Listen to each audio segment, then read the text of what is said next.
Hey yo, how's it going, boys? What is up? Sora's back once again for another I lost impressions, right? So we have Summer Silva. She was already, we already know she was coming, right? Because she was already mentioned in the stream. So yeah, the one that surprised me is that she's Earth now.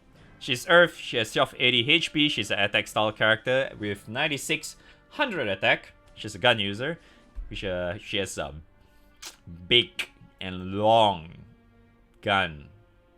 If you get what I mean. Her Ogi is Zurich shot. Massive earth damage to a foe. Remove one buff delay effect. So dispel and delay. Sure. Vacationing Eagle. Instant CA standby to caster boost to CA specs one time. 30% hit to max HP. Oh, it's this one.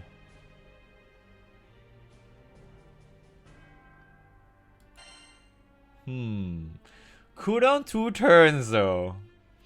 That's gonna be a 1-turn cooldown, right? When you level her, that's gonna be reduced, isn't it? So this is like the Therese and stuff. So it's basically your max HP. Your total HP gets reduced by 30% every time you press it. 30% is a lot though. Well, then again, if you're using because of the new Yugu 5-star shit, right?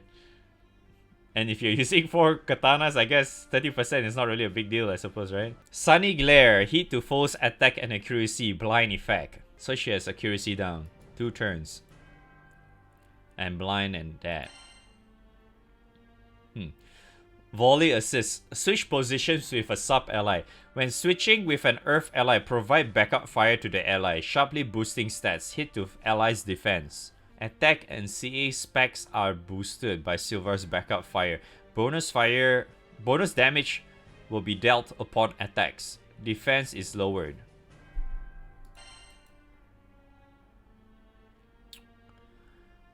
Okay, so her passive is Sandy Sniper. Low defense.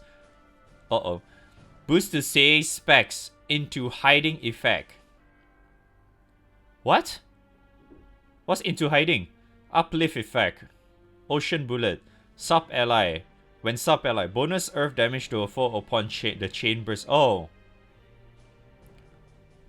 So it's like Lucia? Lucia's passive? Oh, it's the same as light. Okay. Okay, so her light version is 200% light damage upon that 600k.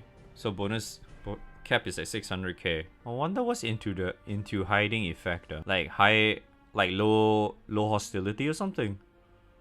Low hostility or some shit with dodge or whatever. So she has innate CA specs though, right? Innate CA specs, she has uplift.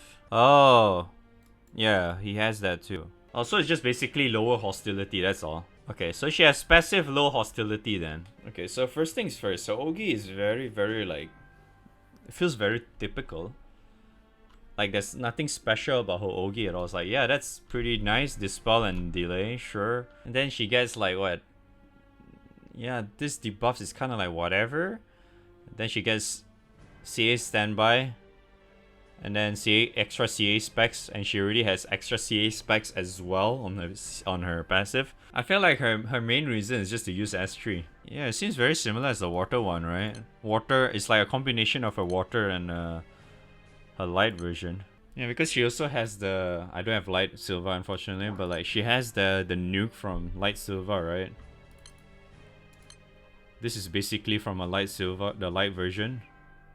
This is from her water version. This one is kind of like her water version, but they just changed it a little bit. This one is whatever. It's kind of like her light version, but like different debuff effects. Yeah, I guess you can just use her for bursty setups, I suppose. Like Ogi oriented bursty setups, I mean. Because like I kind of took a pic. I already kind of saw the EMP, so I can see why it's kind of noted that way, because her EMP has these two. Man, that's a lot of Ogi stuff though. Yeah, you basically just max all this out. I'm not even sure if you really need to max all 3 Ogi, but I think might as well just do that. just max all 3 of her Ogi damage, and then you get like what, 20% Ogi? Wait, 60% Ogi damage. Obviously, you definitely want this as well. Yeah, I guess you would just use that for the sake of just Ogiing with her. Yeah, I can really see that though. Like, you just use, because like her S1 is gonna be reduced to 1 turn, right? That's a 1 turn cooldown nuke, right? So every turn she can press that, basically. Because this thing is ready in 3 turns, you basically just press this every freaking turn until she has no HP left, and then just say fuck it. She's just gonna fuck right off, and just bring someone in there. Done. End of story, right? It looks like the case. Yeah, I would do that. I mean that way, that way like you or whatever is just going to be delayed, right? He's just gonna constantly. Before the upcoming Guild War, the boss is immune to delay. I highly doubt that's gonna happen though. But she looks pretty nice though. But she looks like, yeah, she looks like that supportive character though. But from what I can see though, I think who she's going to swap with, right?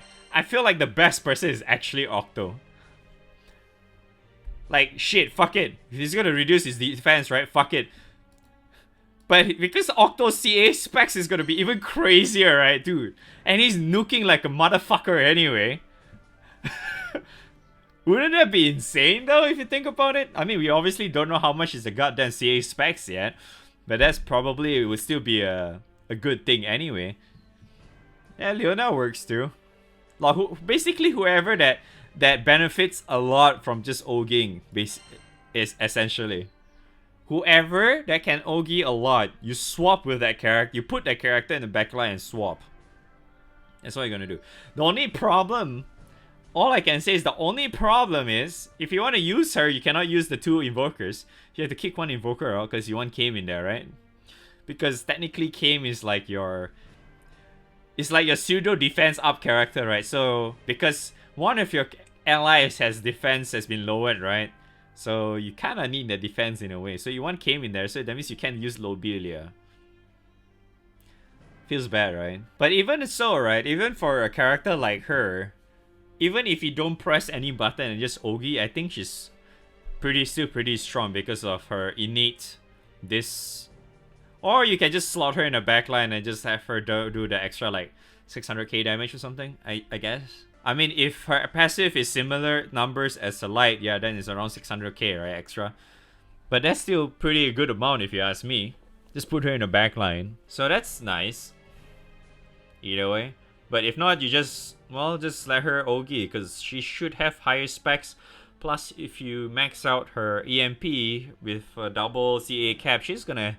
It does look like she's gonna have relatively high CA cap. If you also can get CA cap on her ring as well, I still think it's gonna be pretty nice though. If you manage to get it though, she's gonna be a really, really nice OTK character for you.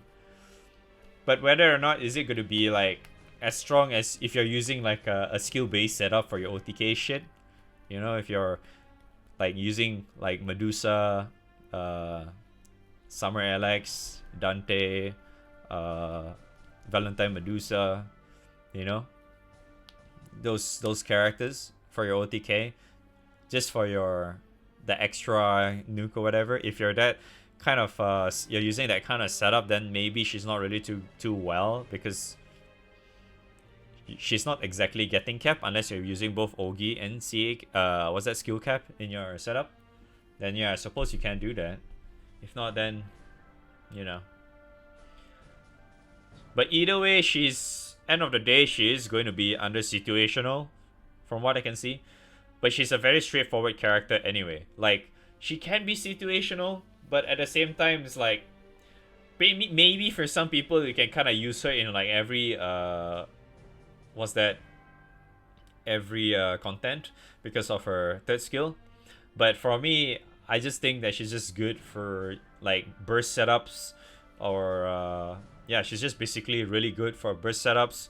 You know, like, you know, say like, you know, this kind of team, for example, like the one that I'm using for Water Dragon shit, So like yeah, just imagine like if I have no Summer Alex, you just put Silva in there. You know, that is already good enough. Just slot another character with like higher CA cap or whatever. Just do those kind of bursty setups and Ogi away. It's pretty good anyway, I would say. I still think she's better off doing those kind of things, but if not, I feel like you can still make her do like normal stuff. You basically just wait out for her skill tree to come out, and then you just swap it with another character which is very focused on Ogi, just non-stop Ogi kind of thing, so they can make use of the CA specs, right? Because if not, if you swap with a character that doesn't really rely on Ogiing too much, then what's the point of the CA specs, right? So it's just a huge waste right there. So you want to do it on characters that with a lot of CA specs. Well, a lot of CA specs themselves, or they already are just a Ogi-centric character. Other than that, she feels of like a very... She's a supportive character, either way. She's either an Ogi character or a supportive character. So that's why I kind of put her under situational, because in most cases, I would say even in the likes of like Ogiing and stuff, I feel like there are some part of the content where I might not even use her. So it really just depends on how I feel the specific setup I want to use, right? For the OTK burst, whatever stuff. Because I feel like she's only there in some cases, or if not, she's just sitting in the back line to provide that. I haven't checked her weapon yet. Attack and medium attack and crit rate. So it just gets extra crit rate as well. Sure, I mean, it's kind of like whatever. This is just charge attack damage cap though, so it's not really like what's that, Summer Alex's weapon. Alright, let me flex real quick with one full movement break right here. Yeah, because Summer Alex is sentenced, right? So technically, I find it weapons like these are actually better to slot in for OTK stuff anyway. But yeah, I think that's all I can say for Silva. She's a very straightforward character. Pretty damn good skin. Very nice skin indeed, right? I'm sure chat can agree with that. But yeah, that's all I can say. Thank you guys so much for watching. Hit that like, subscribe, and all that good stuff. Bell, all that stuff. I'm not sure if I'm going to spark though. Alright, see you guys on the next video or on the stream.